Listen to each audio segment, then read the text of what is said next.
Dia sudah berkeluarga, anaknya sudah 3. Jadi mohon maaf, ya masih muda, luar biasa 33 dan sudah menjadi seorang lurah kepala desa. Nah, tipsnya apa? Kemudian kok bisa seperti itu?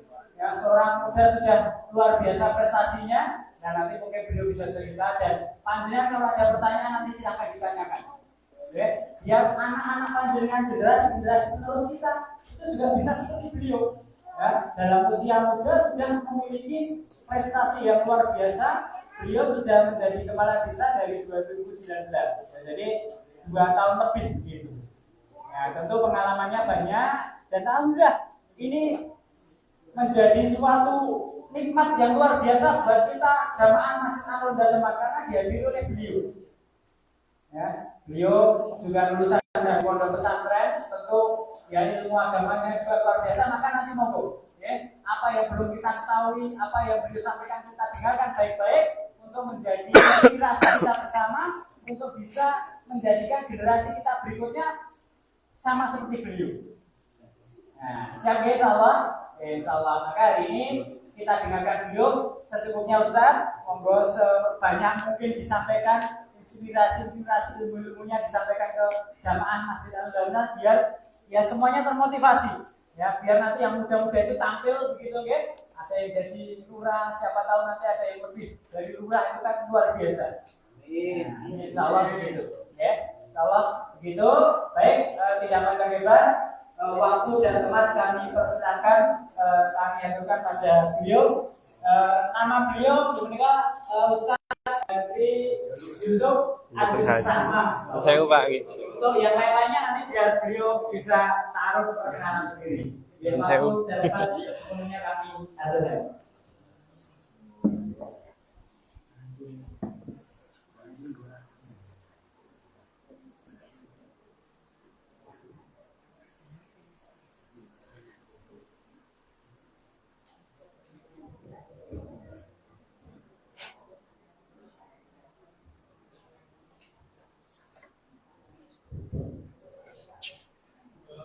Kita mulai ya Bapak Ibu. Bismillahirrahmanirrahim. Assalamualaikum warahmatullahi wabarakatuh.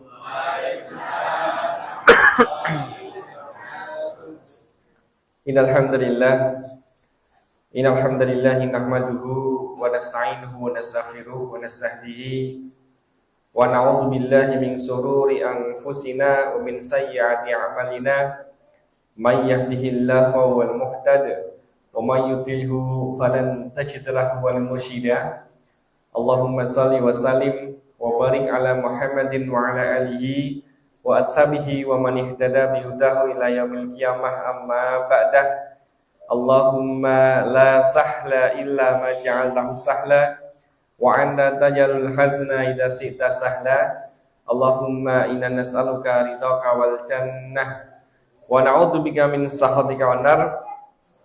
Faqala Rasulullah sallallahu alaihi wasallam, fa innal asdaqal hadisi kitabullah wa khairal hadi Muhammadin sallallahu alaihi wasallam wa syarrul umuri muhdatsatuha fa inna kulla muhdatsatin bid'ah wa kulla bid'atin dhalalah wa kulla dhalalatin finnar.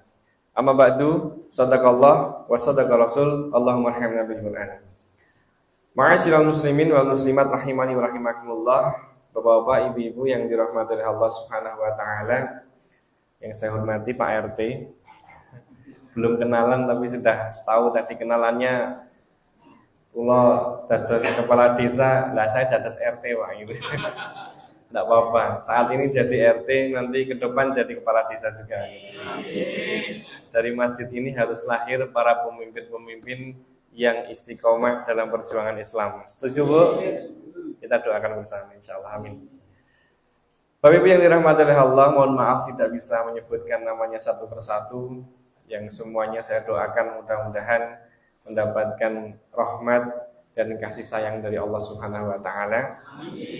Alhamdulillahirabbil alamin. Tak henti-hentinya mari kita senantiasa memanjatkan puja dan puji syukur kita kehadirat Allah Subhanahu wa taala, yang Allah saja tidak pernah berhenti memberikan kehidupan untuk kita, yang Allah saja tidak pernah menyia-nyiakan sedikit pun memberikan nikmatnya kepada kita.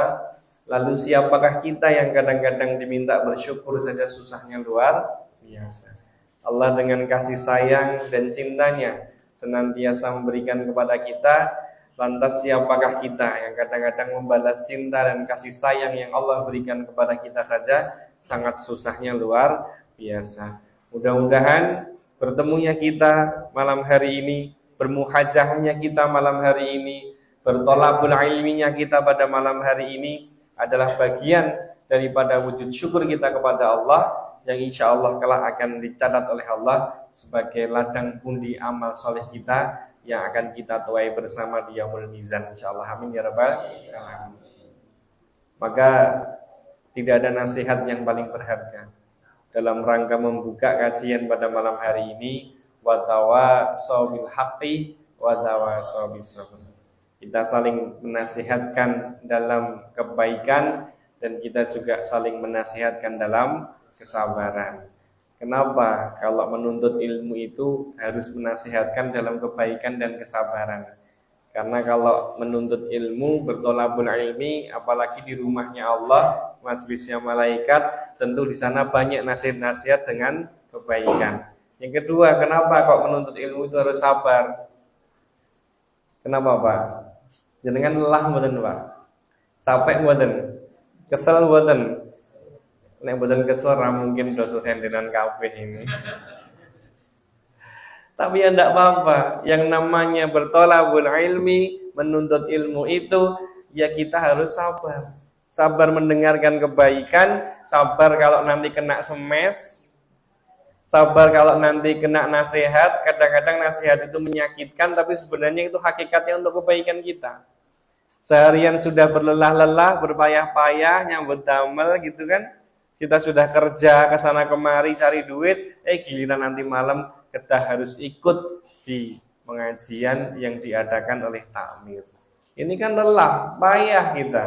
Walaupun senderan, selonjoran, kita nikmati dalam kesabaran itu.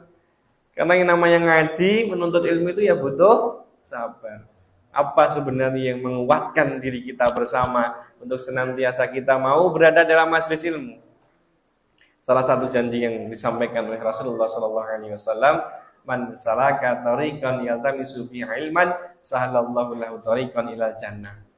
Barang siapa yang dia mau berlelah-lelah dan berpayah-payah dalam rangka bermajelis ilmu. Nah, ini bahasanya kan sangat cantik sekali, nggih.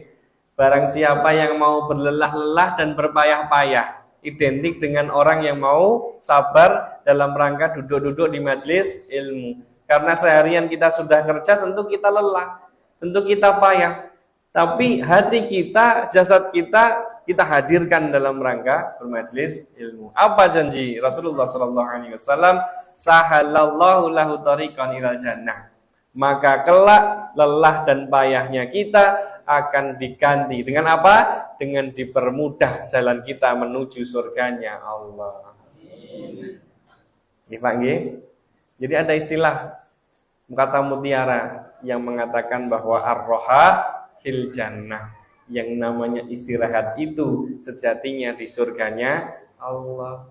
Jangan dibalik nggih. Kalau istirahat itu di surganya Allah, artinya kehidupan dunia kita bukan untuk bukan untuk istirahat. Hakikat istirahat apa? Ya kita harus mau berlelah-lelah dan berpayah-payah tadi dalam rangka bertolabul ilmi, dalam rangka memaksimalkan ibadah-ibadah kita, dalam rangka memaksimalkan sholat-sholat kita, sedekah kita, dan kemudian amal-amal soleh yang begitu banyaknya yang masih terbuka lebar untuk kita lakukan itu kita maksimalkan. Tapi kalau di dunia kerjaan kita cuma istirahat terus gitu ya, ibadah aras-arasen itu tanda istirahat. Kerja aras-arasen itu tanda istirahat. Wayahe ngaji aras-arasen mangkat itu tanda istirahat. Besok Bu, kita rekoso ning akhirat. Nah, makanya sekarang kita berlelah-lelah, berpayah-payah di dunia, tapi di akhirat ar-roha fil jannah. Besok di akhirat kita tinggal menikmati daripada kenikmatan istirahat kita, yaitu di surganya Allah. Pilih mana? Pilih yang pertama apa yang kedua? Saya kira semuanya akan pilih yang berlelah-lelah di dunia, tapi insya Allah akan beristirahat enak ketika di akhirat. Karena nggak disiksa sama Allah, karena nggak digodol sama malaikat, kira-kira. Karena tidak dimasukkan ke nerakanya Allah, tapi di surganya Allah. Semuanya penuh dengan kenikmatan, insya Allah. Amin ya rabbal alamin. Bapak Ibu yang dirahmati oleh Allah, ngapunten, keringkingen. Yang kedua, tak lupa mari kita senantiasa juga berkirim sholawat kepada baginda Rasulullah Muhammad sallallahu alaihi wasallam, dan kita senantiasa berdoa semoga keselamatan juga tertuju kepada para keluarga beliau, dan keselamatan juga tertuju kepada para sahabat-sahabat beliau, para tabi'in, para tabi'ut tabi'in, orang-orang solih, dan mudah-mudahan keselamatan juga tertuju kepada kita semuanya yang kelak akan mendapatkan syafaat terbaik beliau di yaumul qiyamah insyaallah. Amin ya rabbal alamin. Bapak Ibu yang dirahmati oleh Allah, alhamdulillah malam hari ini saya bisa terdampar di sini untuk yang barangkali pertama kalinya ketemu dengan panjenengan semuanya. Senang rasanya kalau ketemu sedulur muslim yang baru. Karena kalau sudah terbiasa ketemu itu jadi biasa.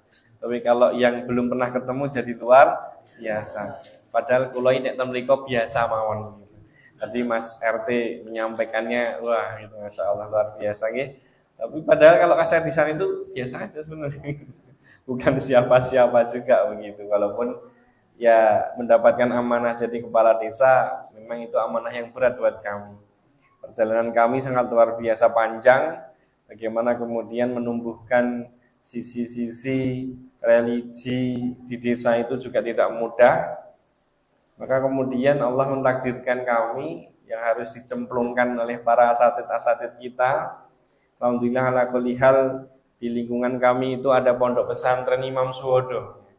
Kalau barangkali panjenengan pernah ke sana, itu di Wonorejo. Dan alhamdulillah dulu saya juga walaupun rumahnya di situ tapi mondoknya di situ. Kalau pulang ya nggak boleh, kalau pulang ya dihukum, walaupun rumahnya cuma sedesa, gitu. Nggak boleh. Tapi alhamdulillah aku lihat bahwa insya Allah dari upaya-upaya yang Allah mentakdirkan ini kita sejak awal juga karena bergerak di bidang dakwah. Sebelumnya kami juga di travel umroh, di Zamzam Tour and Travel. Ada yang mau umroh sama saya? Ayo, nak antar nanti. Saya masih dapat jatah kuota umroh insya Allah. Setiap tahun paling tidak ya membimbing jamaah umroh setahun sekali. Nanti kita berangkat nanti di awal Januari kalau enggak Februari insya Allah. Dan saya belum haji Mas, tadi klarifikasi dulu ya. Saya baru haji kecil bukan haji besar. Kalau dikasih gelar hanya bukan haji besar HB tapi HK, haji kecil. Karena umroh kan haji kecil. Al-umroh itu umroh itu adalah haji kecil kayak gitu. Jadi mohon direvisi nanti lain waktu. Yang pangapunten karena memang belum bisa melaksanakan ibadah haji. Baru daftar. Tapi kalau umroh terus jangan berhenti. Insyaallah kita dampingi. Bapak Ibu yang dirahmati oleh Allah, kalau mau berkisah sebentar tentang bagaimana kami dulu bisa diamanahi oleh Allah. Ala kulli hal hadza mi rahmatillah. Ini semuanya adalah rahmat dari Allah. Kemudian kita memang sejak awal menginginkan kehidupan di lingkungan desa kami. Desa Wonorejo itu adalah lingkungan yang religius dan berbudaya gitu ya. Kami sejak awal membangun itu tidak mudah. Sangat lama sekali. Dan kemudian kami sendiri juga sebenarnya adalah sama orang-orang yang bergerak di dunia dakwah, di dunia sosial. Sering kadang-kadang kita ngisi kajian ibu-ibu, sering kadang-kadang kita ngisi di masjid-masjid, khutbah Jum'ah. Jadi semuanya itu sudah cukup lama begitu kita di sana. Tidak hanya setahun, 2 tahun begitu, karena kita gerak dakwahnya sudah lama. Sehingga apa? Ketika kami dimasukkan ke sana, walaupun bukan hati nurani kami, lebih senang kalau di dunia dakwah, Pak. Jadi orang birokrat itu susah. Saya itu ujiannya besar. Ujiannya tinggi. Orang gimana buku rekening dana desa yang pegang kita? Bisa dibayangkan, dana desa yang tiap tahun kita pegang, kalau nggak cair nggak ada tantangan kita, Pak. Apalagi Banprov. Jangankan Banprov, kita mau korupsi, Pak. Orang nggak korupsi aja ditawari. Pak Lurah, ini habis dipotong pajak 12,5%. Kira-kira Pak Lurah minta berapa? Enggak minta aja dikasih, Pak. Kalau kita mau aja, gitu kira-kira ya, udah sikat semuanya, selesai. Normalnya sumbangannya kata, gitu. Musim-musim sumbangan banyak ini, musim-musim butuh duit. Tapi di satu sisi itu uang-uang subhat, uang negara, uang masyarakat, uang rakyat yang harus dipakai untuk pembangunan. Tapi kalau kita mau aja gitu 1,5 juta, padahal Banprov kita tahun ini ada 6 titik itu. 5 juta dikali 6 ya 30 juta, Pak. Buat nyumbang setahun turah insya Allah. Karena begitu itulah. Ujian-ujian di birokrasi, beratnya luar biasa. Zona abu-abu itu memang berat, luar biasa. Apalagi kalau panjenengan sudah tercemplung di dunia itu ya Masya Allah, luar biasa. Tapi sekali lagi, niku namung sampean. Kewajiban kita apa? Dakwah. Kewajiban kita apa? Silaturahmi. Kewajiban kita apa? Beramal ma'ruf nahi mungkar. Sudah itu saja. Insya Allah dimanapun kalau kita punya komitmen itu, ya kita nggak akan milik dengan urusan dunia, apalagi yang bukan hak kita. Insya Allah. Saya itu sanggup waktu pilihan lurah itu, Pak, pilihan kepala desa. Itu hampir-hampir saya itu tidak pernah mendaftar sendiri. Karena saya kerja di Zamzam Tour Travel, biro umroh. Saya juga pas pada waktu itu malah di Saudi sana bimbing jamaah umroh. Yang daftarkan siapa? Ya orang-orang itu yang minta itu. Saya sampai bilang ketika di Saudi, sekarangmu harus daftar no gitu. Orang ijazah saya di rumah semuanya minta istri saya kalau mau daftar. Yang daftarkan orang lain, Pak. Saya nggak daftar sendiri.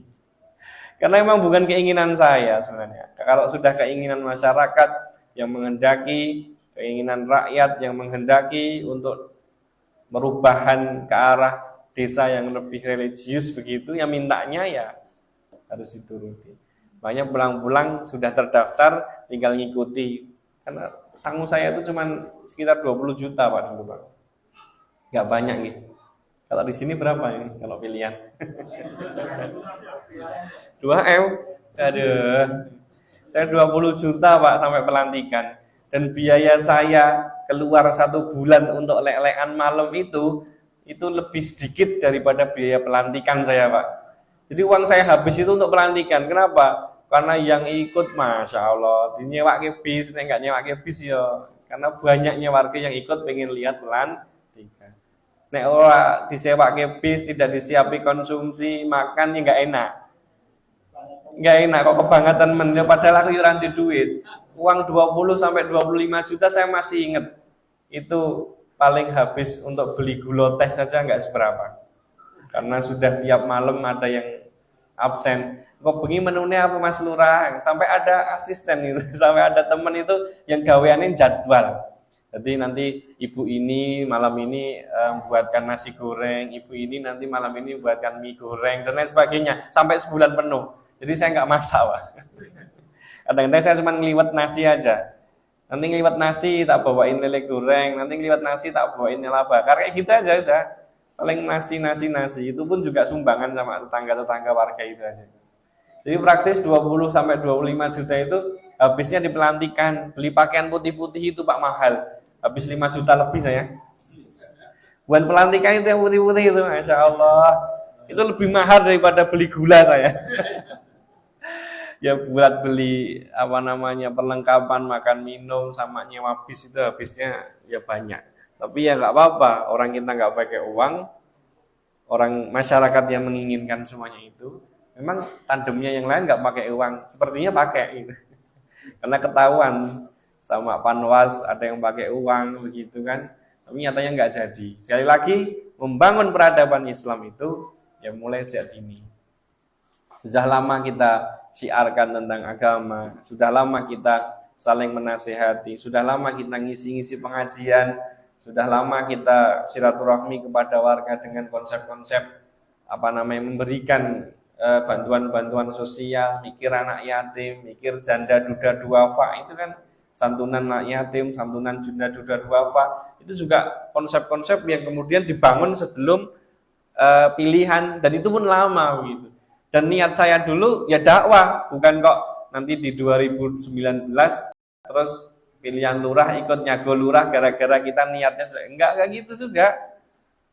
Karena niatnya dakwah, pure dakwah, sehingga masyarakat yang menginginkan itu semuanya. Insyaallah mudah-mudahan donga pangestu panjenengan saya istiqomah di sana. Karena kalau enggak istiqomah saya sudah kepencet partai Pak ini Pak. Baru 2,5 tahun, 2024 pilihan.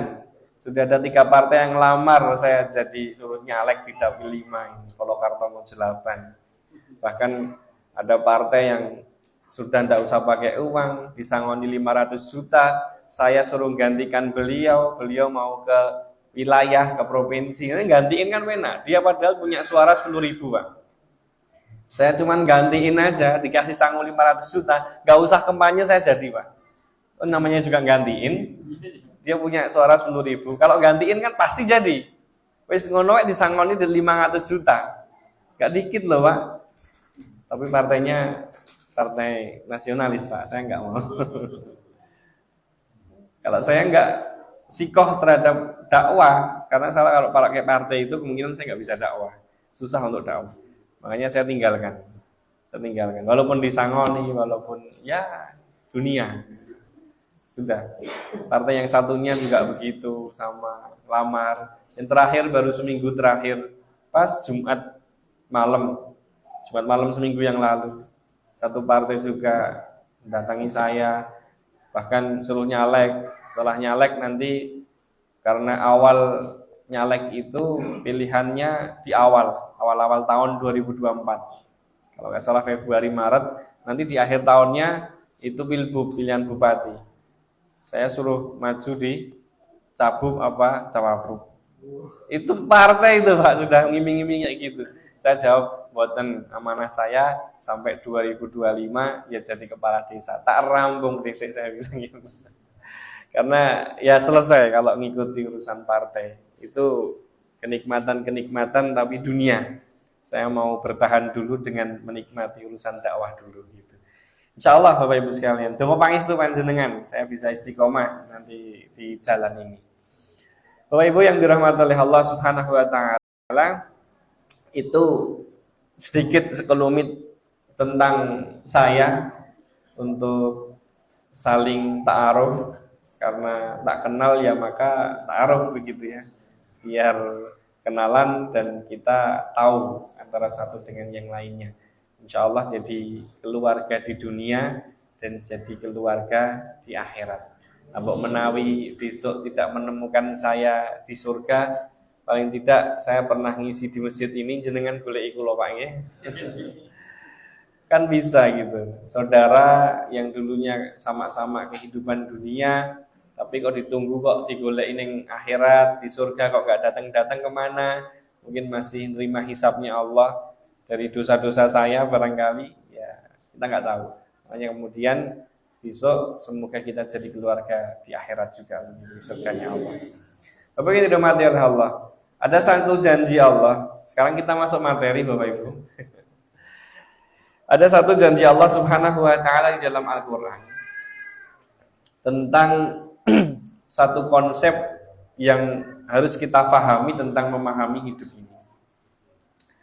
Kalau kita mendapatkan sebuah janji, yang janji itu barangkali lahir dari seorang manusia yang kita percaya, pasti saking senengnya kita mendapatkan janji itu, kita barangkali akan bercerita kepada keluarga kita, kepada tetangga kita, kepada saudara-saudara kita. Lebih-lebih apalagi kalau dapat janji-janji politik gitu ya. Kadang-kadang ada seseorang yang berjanji urusan politik begitu, sampai kita percayanya terhadap orang itu, kita wis mensiarkan, ikut mengkampanyekan, kemudian juga ikut nyoblos dan lain sebagainya, karena kita percaya dengan orang itu. Tapi kalau kita fahami Bapak Ibu sekalian, Al-Quran, Allah itu banyak sekali telah berjanji kepada kita semuanya di dalam Al-Quran, yang kadang-kadang justru ketika janji itu hadirnya dari Allah, kita itu bahkan melalaikan dan melupakan.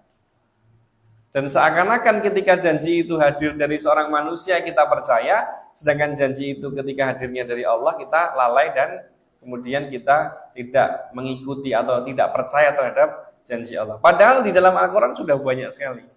Maka salah satu malam hari ini yang ingin kami sampaikan, janji Allah Subhanahu wa Ta'ala di dalam Al-Quran ini barangkali ayatnya sudah sering kali kita dengar dan bahkan kita hafal maknanya, tafsirnya, yaitu janji Allah dalam Quran surah Al-A'raf ayat 96. Ada yang sudah hafal?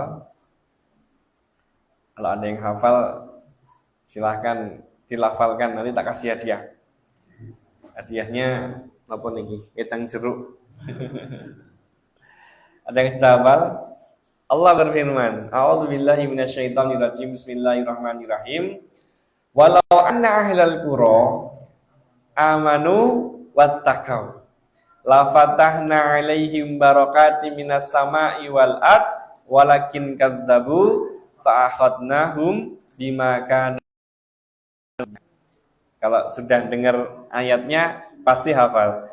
Tapi kalau ayatnya berapa, surah apa, kadang-kadang kita nggak tahu, lupa gitu ya. Allah berfirman, walau ahlal qura, jikalau sekiranya penduduk daripada negeri-negeri itu, siapa yang dimaksud oleh Allah? Penduduk daripada negeri-negeri itu, yang dimaksud oleh Allah bagian daripada kita. Yang dijawil oleh Allah Subhanahu wa Ta'ala, yang dimaksud penduduk daripada negeri-negeri itu adalah kita. Karena apa? Telah diutus kepada kita para nabi dan rasul, yaitu Rasulullah Muhammad sallallahu alaihi wasallam. Terus ngapain? Pertama, Allah meminta kepada kita amanu, beriman kepada Allah, beriman kepada nabi dan rasul, beriman kepada kitab-kitabnya. Dan yang kedua, Allah meminta kepada kita wattaq. Dengan cara apa?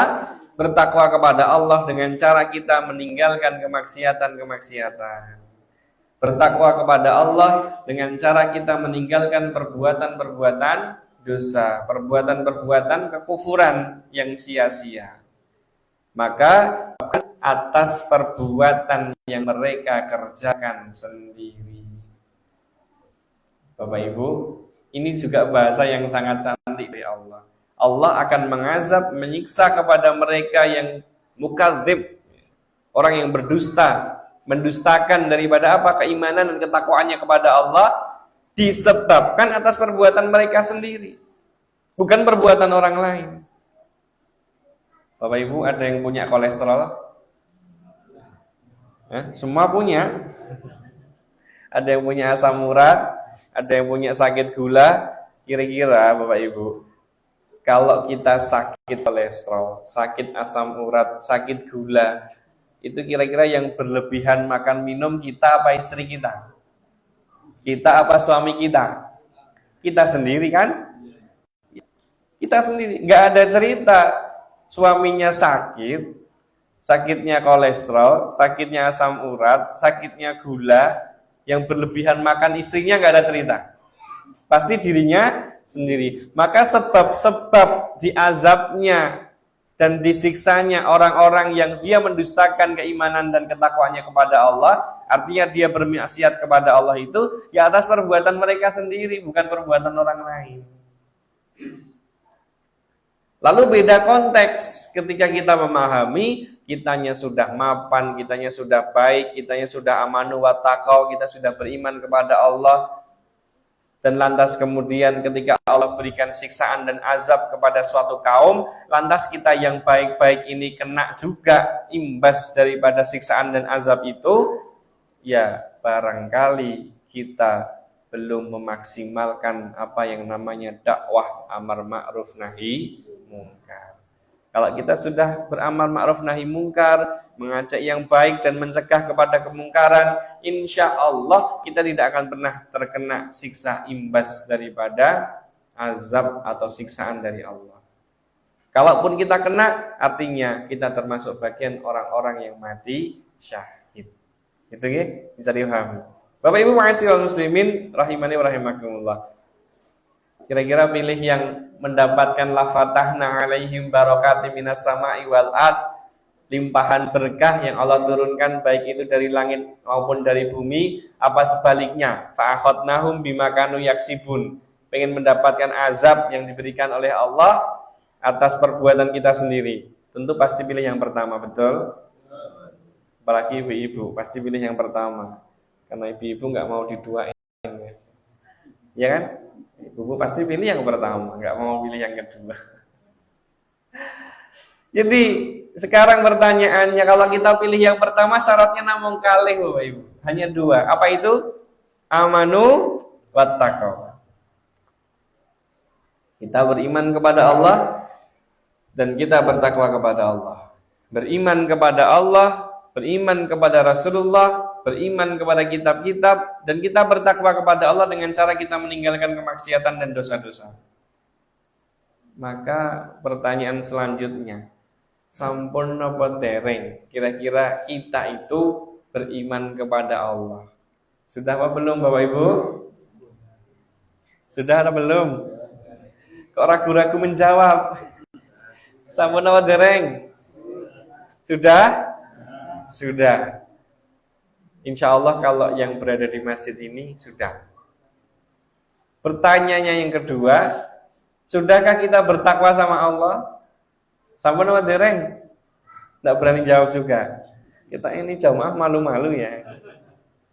Lagi kenal loh mas gitu. Ya barangkali yang berada di masjid ini juga sudah bertakwa sama Allah. Tapi pertanyaannya, berapa kadar iman dan takwa kita kepada Allah? Sudahkah kadar iman dan takwa kita kepada Allah 100%? Kalau itu nilai tertinggi? Nah, yang ngertos panjenengan piyambak. Makanya tugas malam hari ini watawasau bil haqqi watawasau bis sabr. Apakah kadar iman dan takwa kita 50%? Apa 60%? Apa 70%? Apa 80%? 90%? Apa sudah 100%? Ayo kita buktikan. Yang ngertos piyambak jenengan. Maka pertama ketika bicara masalah iman Bapak Ibu, kalau kita ditanya, sudah imankah kita sama Allah? Sampun, insya Allah gitu ya. Tapi kadarnya berapa, cek. Suatu ketika barangkali kita mendengar ada seseorang yang dia ahli dalam bidang memanah. Lantas karena kita hanya sekedar mendengar bahwa seseorang itu adalah orang yang ahli dalam bidang memanah, kita kira-kira percaya terhadap orang itu ya belum 100%. Taruhlah 50% dulu. Kan kita belum pernah menyaksikan, belum pernah berjumpa kepada orang itu, bahwa kemudian dia betul-betul ahli dalam bidang memanah. Lantas kita ingin membuktikan, biar percaya kita terhadap orang ini jadi 100%. Kita datang ke rumahnya, silaturahim gitu ya, ketok rumahnya, kemudian dibukakan, Masya Allah. Ketika kemudian kita masuk ke dalam rumahnya, dipinarake masuk ke dalam rumahnya, Masya Allah, melihat begitu banyaknya piagam-piagam, piala-piala penghargaan yang dia dapatkan di ruang tamunya dia itu. Yang kita lihat bahwa tidak hanya sekedar dia menjadi orang yang ahli memanah tingkat nasional, bahkan sudah tingkat internasional. Maka ketika itu, ketika kita melihat yang awalnya kita hanya sekedar mendengar, maka percaya kita meningkat terhadap orang ini jadi 70%, kira-kira begitu. Belum 100%. Nah, kenapa? Karena kita belum pernah menyaksikan betul di depan mata kita kalau dia memang ahli dalam bidang memanah. Lantas kita ingin buktikan, si fulan, katanya kamu ahli dalam bidang memanah. Iya, insya Allah. Itu lihat piagam-piagam, piala-piala banyak sekali. Iya. Tapi saya ingin buktikan, apakah kamu benar-benar ahli dalam bidang memanah. Oke, siap. Maka keluar rumah mereka berdua. Keluar rumah, lantas pada waktu itu dia membawa buah apel. Yang buah apel ini ditaruh di jarak 100 meter, diminta untuk memanah sama seorang yang ahli dalam bidang memanah itu. Ala kulli hal, ketika panah sudah siap, dilecitkan, ala kulli hal qadarullah, buah apel itu kena dan jatuh. Masya Allah, takjublah kita. Percaya kita meningkat jadi 80%. Belum 100%. Kayak engkau mau manai gerbejan gitu. Ayo buktikan lagi kalau gitu. Oke, buktikan lagi. Ketika ada burung dara terbang, Masya Allah, ketika melihat burung dara terbang, lantas kemudian sesaat pada waktu itu dia ambil panahnya, dipanah, qadarullah, burung dara itu kena dan jatuh, matilah dia. Maka semakin tertakjub-takjublah kita bahwa kita yang awalnya semula percaya 50% karena hanya sekedar mendengar, meningkat jadi 70% karena melihat bukti-bukti pialanya. Kita meningkat lagi kepercayaannya ketika kena buah apelnya 80%, kepercayaan kita terhadap orang ini. Kepercayaan kita terhadap orang ini jadi percaya 100% karena betul-betul di depan mata kita bisa memanah burung dara dan jatuh mati. Bapak Ibu, si fulan ini terus merasa bahwa iki gek wong gur hanya menguji saya. Maka kalaupun kita yang berada di posisi itu sudah percaya 100% bahwa dia ahli dalam bidang memanah, tapi si fulan yang ahli dalam bidang memanah ini pengen membuktikan yang ketiga kali. Apa dia? Kita Pak Bu, diminta berdiri di jarak 100%, kemudian kita diminta untuk membawa buah apel, dan buah apel itu diminta taruh di atas kepala kita yang mau dipanah. Kira-kira jenengan sanggup apa enggak? Pak? Sanggup napa mboten, Pak? Lah kan kita sudah percaya, Pak, 100% orang ini kalau dia sudah ahli dalam bidang memanah, betul? Kita sudah percaya, tapi giliran kita yang mau diuji, yang mau dijadikan sasaran panah, kira-kira gimana kita? Pilih mundur ya? Kita ragu-ragu ya? Ya kalau kita berani mungkin kita ndredeg, ngewel gitu ya mungkin. Yo kayak nek kena buah apel lah, nek kena irunge. Tambah pesek gitu. Pesek Mas, tambah pesek gitu. Insyaallah. Bapak Ibu, itulah hakikat sebuah kepercayaan terhadap seseorang. Tapi kalau bicara masalah iman, la raiba fi, enggak boleh ragu. Saat ini ketika kita ditanya sudah berimankah kita sama Allah, sudah. Ya barangkali saat ini Allah baru menguji kehidupan kita dengan kehidupan yang nikmat, kehidupan yang rizkinya diperlancar, istrinya salihah, anaknya baik, mapan, lingkungannya bagus. Jadi urip ki ujiannya mengpenak tok buat kita. Tapi giliran kemudian suatu saat nanti Allah jatuhkan, berikan ujian kepada kita yang tidak mengenakkan, apakah kemudian kita masih sanggup mengatakan amanu, kita beriman sama Allah dengan kondisi real iman kita yang 100%? Apa terus kita lalai dari Allah? Apa terus kita lalai dari ke masjid? Apa terus kita tidak menerima daripada ujian Allah? Seakan Allah kita menganggap bahwa Allah tidak adil kepada kita. Seakan-akan kemudian Allah kok ya kae wong sing nyambut gawe kok ya sugih menak dhewe, kok ya urip kok nyambut gawe rekoso ya sakmene wae. Itu ujian dari Allah yang tidak mengenakkan kepada kita. Maka sekali lagi bicara masalah iman, agar kadar iman kita 100%, itu ya la raiba fi, enggak boleh ragu-ragu lagi sama Allah. Maka ada istilah yang sering kita dengar, iman itu yazidu wa yanqus. Kadang iman itu naik, kadang iman itu turun. Kalau saya boleh bilang, iman itu boleh naik, dan naik itu di angka 100% itu, tapi jangan pernah turun. Jangan pernah turun. Kita jaga kondisi iman kita di angka 100%, sehingga kita yakin. Karena Allah akan memberikan segalanya bagi kita, bagi orang-orang yang senantiasa dia beriman. Itu konsep Pak, filosofi daripada ketika kita bicara masalah iman. Apa? La raiba fi, enggak boleh ragu.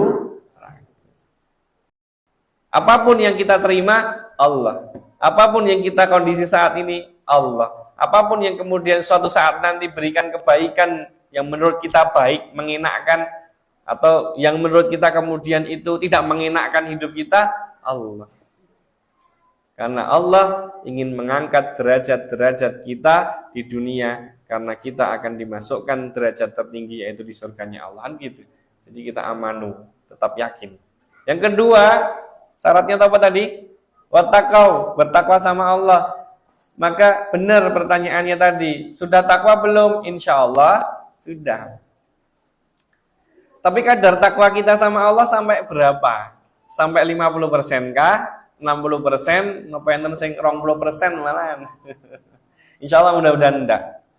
Kalau kadar takwa kita sama Allah sudah di angka 100%, kita meninggalkan kemaksiatan-kemaksiatan, kita meninggalkan perbuatan-perbuatan dosa, perbuatan-perbuatan kekufuran, perbuatan-perbuatan yang maksiat, maka janji Allah di dalam banyak Al-Quran, di antaranya yang pertama akan memberikan keutamaan kepada kita, akan memberikan kelebihan kepada kita bagi hamba-hambanya yang bertakwa. Itu kalau takwa kita betul-betul kita yakin sama Allah, itu takwanya 100%.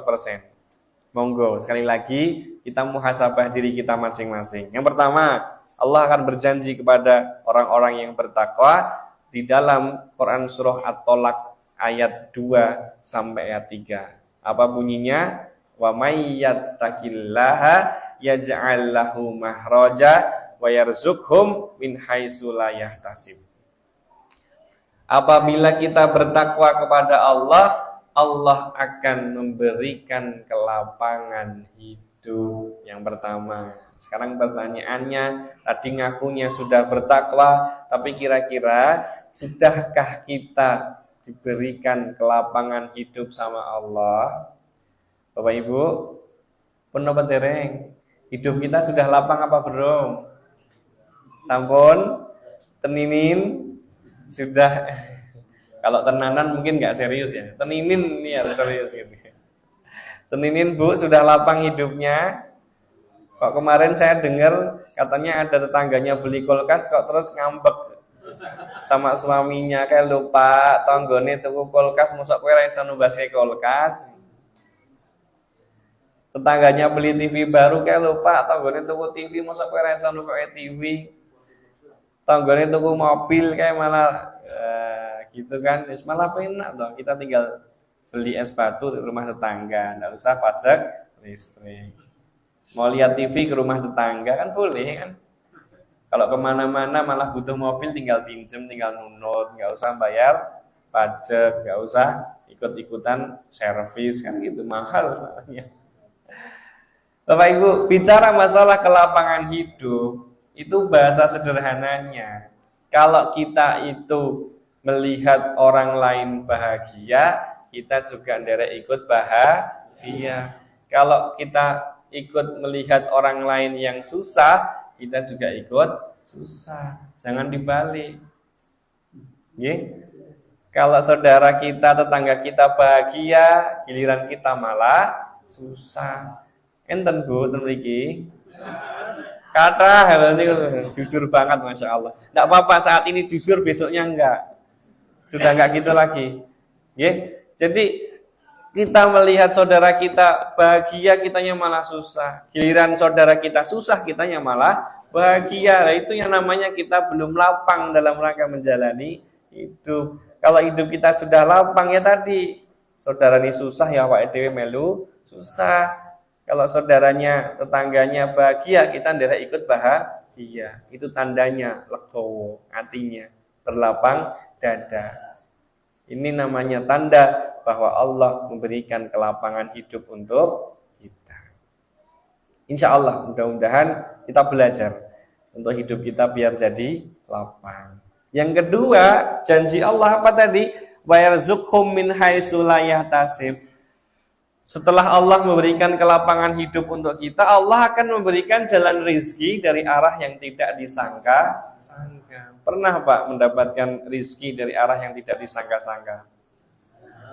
Pernah nggih? Insya Allah pernah. Orang kadang-kadang kita itu yang biasanya mungkin kerjaannya kantoran, dipikir jaga ke gaji bulanan terus gitu. Tapi kemudian ternyata rizki dari Allah itu tidak hanya sekedar gaji bulanan saja. Banyak sekali rizki yang datangnya dari arah yang tidak disangka-sangka. Bahkan Bapak Ibu, Kalau kita itu hidup di dunia birokrasi seperti yang saya jalani ini, ya Masya Allah. Rezeki dari arah yang tidak disangka-sangka itu ya banyak. Tapi apakah itu rezeki yang sifatnya halal, apa syubhat, atau bahkan haram? Itu yang kita nggak ngerti, Pak. Kadang-kadang kita nggak ngerti itu. Iya kan? Bapak Ibu, saya itu sejak awal jadi sampai saat ini, semua tanda tangan saya itu gratis, Pak. Sampai saat ini. Bahkan tanda tangan SKW. Pak, jangan disamakan dengan yang di sini loh, nanti saya nggak enak gitu kalau misalnya ada yang beda. Jadi SKW itu tahu Pak, ada yang pernah ngurus SKW, surat keterangan waris. Tanda tangan SKW itu macam-macam. Biasanya ada yang minta berapa lah begitu. Ada yang minta 500, ada yang minta 1 juta, ada yang minta 2 juta, ada yang 3 juta, bahkan ada yang sampai 5 juta. Sekali tanda tangan Pak. Emang dari lurah Pak. Gitu Pak. Beneran. Insya Allah kalau kita pengen sesuatu yang baik, itu bukan rezeki kita. Kita pengen memudahkan urusan masyarakat, urusan warga kita. Ya SKW saya gratis nih Pak. Suatu ketika Masya Allah, gara-gara ya, kita diberikan hidayah oleh Allah untuk berada di jalan ketakwaan. Itu ketika ada warga itu minta tanda tangan Pak Camat, lurahmu njaluk ora, aku krungu lurahmu ora njaluk gitu. Mboten Pak, saestu. Tenan ra njaluk ora. Ya wis aku ki ono saikhlasmu. Yang masih minta tapi seikhlasnya. Itu yang dulu. Pak Camat yang sekarang, Masya Allah, karena melihat saya tidak melakukan hal seperti itu, beliau itu tidak pernah minta sampai saat ini. Jadi suatu kebaikan yang kita munculkan itu akan menumbuhkan kebaikan-kebaikan yang lain. Bahkan Pak Camat sekarang, besok Pak, ini karena masukan kita juga, itu beliau itu alhamdulillah mau mengadakan pengawasan pengajian triwulan 3 bulan sekali. Besok launchingnya Pak, hari Jumat besok itu. Bahkan Bupati kita, Bupati Sukoharjo, rawuh untuk yang pertama kali untuk launchingnya kegiatan pengawasan triwulan di pendopo kecamatan. Dan yang suruh ngisi saya Pak, ini yang saya stres sampai saat ini. Sampai segini nggak pulang-pulang, materinya besok apa, suruh ceramah di depannya Pak Camat sama Bupati, ini repot ini. Makanya itu Pak sekalian kita sampaikan bahwa kemudian kembali kepada ayat ini, wa may yattaqillaha yaj'al lahu makhraja wa yarzuqhu min haitsu la yahtasib. Jadi kalau kita yakin kita tidak akan mencari jalan rezeki yang subhat, yang haram, ya Allah akan ganti yang lain. Dulu Pak, saya tadi sempat cerita, saya ditanyain mau minta berapa Pak Lurah gitu. Nolaknya 30 juta Pak. Alhamdulillah dikasih jalan rezeki dilipat gandakan bahkan sampai 3 kali. Karena saya jualan tanah Pak. Ya kan jadi malah kelar tanah, cari yang halal kan tidak ada salahnya. Kita punya bisnis kabling kecil-kecilan, ada tanah murah kita kabling. Giliran kita beli murah, ada tanah murah kita beli, kita rencana mau kabling malah dibeli orang lain gelondongan. Ya alhamdulillah laku sehari dapat 200 juta. Karena saya sama teman ya bagi berdua. Yang dikorbankan nolaknya 30 juta dapatnya 100. Jenengan pun ngorban ke pinten Pak? 2.000 rupiah, 5.000 rupiah, atau berapa? Kalau kita belajar konsep filosofi rezeki itu, agar kita bayar zukum min haitsu la yahtasib, itu konsep rezeki kita itu kan kayak orang mancing. Kalau kita mancing, kailnya itu, pancingnya itu cuman kecil, terus kita kasih pakan atau umpan kecil, kira-kira dapatnya ikan kecil apa ikan besar? Dapatnya kecil. Kalau kecil dimakan kita tarik mesti dapat. Cuman kalau dimakan ikan besar, ya kemungkinan akan putus. Tidak mungkin lah. Kalau kecil masa mau menggait ikan yang lebih gede. Cuman kalau itunya, kailnya itu, pancingnya itu dikasih pancing yang gede, lantas kemudian diisi sama pakan atau umpan yang gede, mesti juga dapatnya yang gede, yang besar. Kalau ikan kecil yo makan, iya, cuma nindili tok. Nggak mungkin ikan kecil akan makan terus diangkat dapat, nggak mungkin. Tapi kalau ikan besar, kemungkinan besar akan nyantol. Makanya Pak, konsep rezeki, kalau yang kita keluarkan besar, dapatnya juga Kalau yang kita keluarkan kecil juga dapatnya kecil. Kira-kira nek sing ditokke 2.000 rupiah dapat 20.000 kuwi sampai. Tapi kalau yang ditolak 30 juta rupiah dapatnya ya 100 juta gitu loh. Jangan nggak percaya coba. Ketika kita mengeluarkan sedekah, zakat, infak itu kalau kita ringan itu biasa, Pak. Gitu. Biasa. Kalau kita ringan loh membawa sedekah, kita ringan memberikannya itu biasa. Sekali-kali cobalah ketika kita mengeluarkan sedekah rezeki itu yang ketika itu kita merasa berat untuk mengeluarkan. Jane ya butuh nggo nyekolahke anak, lha ning piye masjid iki butuh dana nggo ngecat misalnya. Skala prioritas. Jane ya butuh nggo tuku pit motor, lha ning iki ada panggilan umat untuk kita bersedekah. Ketika kita mengeluarkannya berat, itu loh yang dicatat sama Allah dengan timbangan yang berat. Cuman kalau kita mengeluarkannya ringan biasa, ya kita biasa saja. Timbangannya juga timbangan yang biasa-biasa saja. Maka coba Pak, kalau mau sedekah itu kira-kira sing jenengan kuwi berat. Nek jenengan sedekah masih ringan, ya itu pahalanya juga akan ringan. Dan dibalasnya juga akan ringan. Tapi kalau mengorbankannya sesuatu yang berat, insya Allah akan diganti dengan sesuatu yang lebih besar. Allah yang mengatakan dan berfirman, bukan saya. Saya hanya menyampaikan daripada ayat Allah, wa may yattaqillaha yaj'al lahu makhraja wa yarzuqhum min haitsu la yahtasib. Rezeki dari arah yang tidak disangka-sangka. Itu yang kedua. Yang ketiga, kalau kita sudah ngaku bertakwa sama Allah, bertakwanya berapa persen? Apakah kita mendapatkan keutamaan yang ketiga dari ayat Allah ini? Apa itu? Keutamaan yang ketiga. At-Tolak ayat 4. Tadi ayat 2, ayat 3, sekarang ayat 4. Allah berfirman, "Wa may yattaqillaha yaj'al lahu min amrihi yusra." Apabila kita bertakwa kepada Allah, maka Allah akan memberikan kemudahan dalam segala urusan kita. Bapak Ibu, sampun napa dereng urusan kita dipermudah sama Allah? Yakin? Benar sudah dipermudah urusannya sama Allah? Urusan kita itu banyak betul.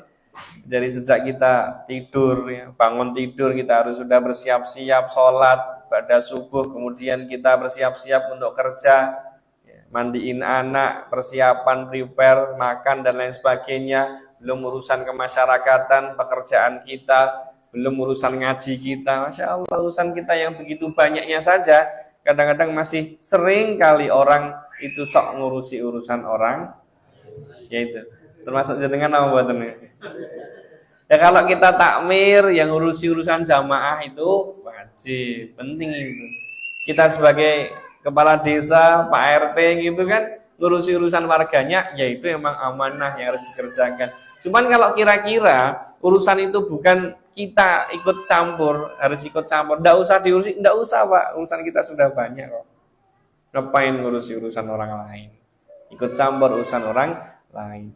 Maka ada istilah kita Bapak Ibu sekalian. Itu nek istilah wong Jawa pas butuh, pas enek. Ini namanya pas butuh, pas enek. Jadi kalau kita butuh sesuatu itu mesti ada. Kita giliran kita sakit, kita ada untuk berobat. Giliran anak masuk sekolah, kita ada untuk masukkan anak. Giliran kita korban kemarin, semangat kita ada untuk berkorban, ikut derek korban. Ya. Kemudian ketika kita butuh beli TV, yuk ada. Jadi pas butuh, pas enek, itu tanda bahwa sesungguhnya Allah sedang memudahkan daripada segala urusan kita. Urusan saat ini kita sedang kerja, Allah mudahkan segala pekerjaan-pekerjaan kita.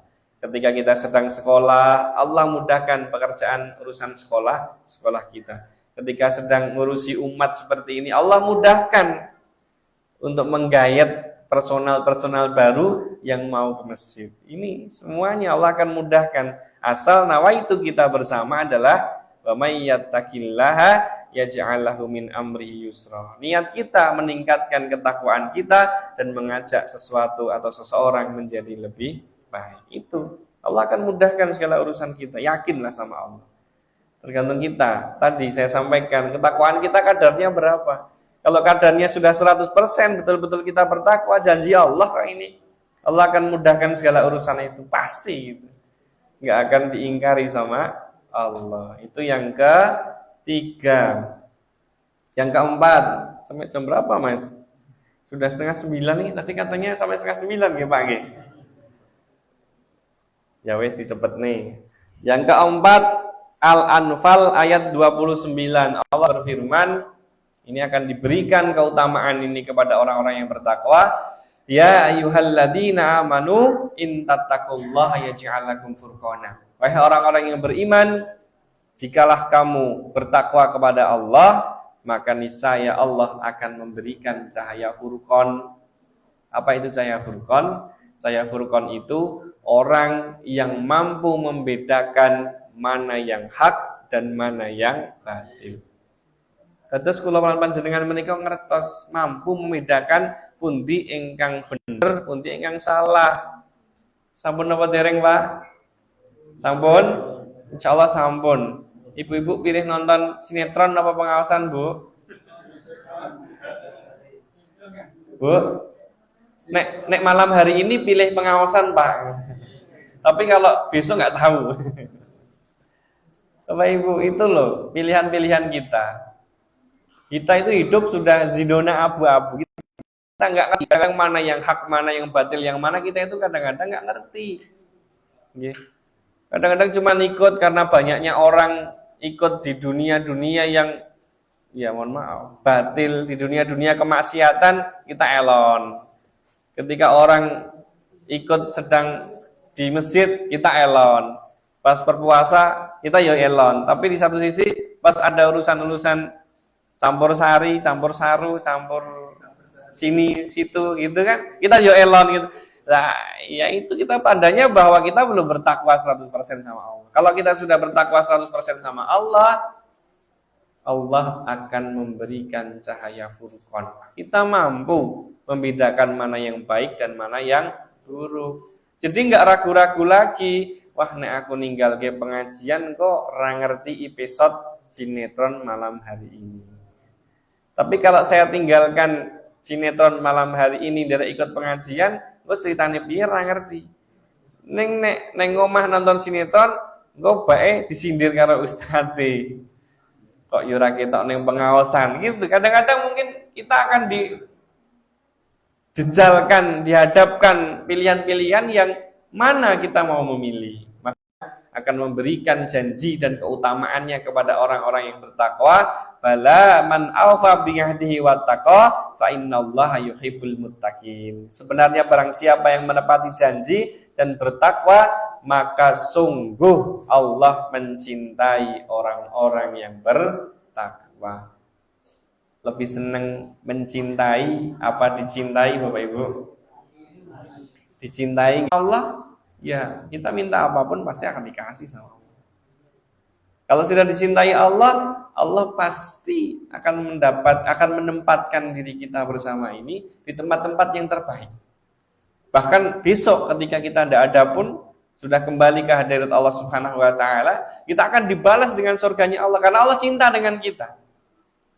Bukan karena amal-amal ibadah kita, bukankah karena amal-amal soleh kita, sholat kita, puasa kita, zakat kita yang memasukkan kita ke dalam surganya Allah, tapi melainkan bahwa sesungguhnya itu berkat kasih sayang dan cintanya Allah kepada kita. Kita itu jangan berharap kita beribadah, sholat dan lain sebagainya itu kita berharap pahala kita wes akeh.